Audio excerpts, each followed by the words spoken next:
waxaa maanta miyiga degmada Xaraale lagu dilay xayawaanka nooca loo yaqaan shabeelkan oo dadka miyiga Xaraale ku nool walaac xoogan ku abuuray ayaa dhaawacyo u geystay 3 qof oo haatan lagu dabiibayo isbitaalka Xaraale waa kan mid ka mid ah dadkii goobjoog ka ahaa dhacdadan oo inaga warbixinaya sida wax u dhaceen anagoo joogna saakay yaan halka qayla keenay reer inuu soo weerareeso reer bu soo weerar reerkii baa halka qayla keenay warbahal baa reerihii soo weeraray waana aaditaankan aadnay oo goobaynay geedu gal meel dhir u galay dhirtii niman baan aaday nimankii markay u tageen oo geedkii uu ku jiray u dhow yihiin buu hawada soo galay okay baalka inta raadinayseen inuu shabeel aha ama inuu aha nooc yahay miyaa garanaysaa maya anagu nooc yahay ruwaabay noogu sheegeen markii hore may aqoon laakiin ruwaabay noogu sheegeen ayagu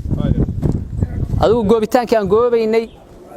macaaneef buu ka cunay reer buu neef ka soo cunay oo ka dilay goobitaankii aan goobaynay geed buu galay oo noogu gambaday meeshii aan marayno soo booday buu wiil ku yiro ku dhagay wiilkii adu sidirqiyaan uga fujinay waa ku soo orno ka fujinay isniri nin kale misna dhaawacay tu ceyrsaday buu nin kale dhaawacay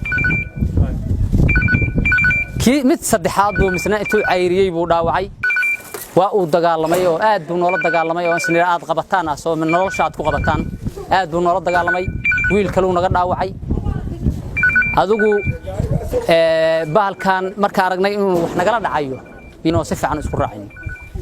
ugu dambeyn isku duwaha wasaaradda deegaanka cimilada iyo horumarinta reer miyiga aadan jaamac xirsi ayaa kormeer indhaynayna u yimid goobta falkan ka dhacay xirsi ah isku duwaha wasaaradda deegaanka iyo isbeddelka cimilada waxaan galabtay aan aaday oo kormeer ku aaday degmada Xaraale ayadoo la sheegay bahal dilaa ah oo shabeel la yiraahdo oo degmadii dadkii miyiga jooga soo dhaxgalay oo markii raadkiisa arkeen qaadeen raadka iyagu hayaan bi 3 meelood ka kiciyeen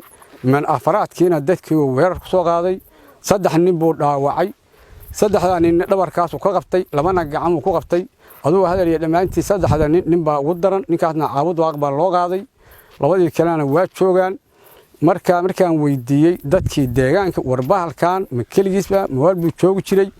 mise dool buu ku yimid waxa la sheegay inaan hadda ka hor aysan dhicin bahalkaas oo kale deegaanka inuu soo galo ama lagu arko markaas waxa noo wareysay maanta oo taariikhdu tahay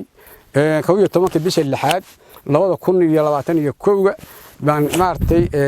bahalkaas ma noogu in meesha dhibaatadaas uu geystay asagina waa dilay Xuseen Cali Xuseen Dalsan TV Xaraale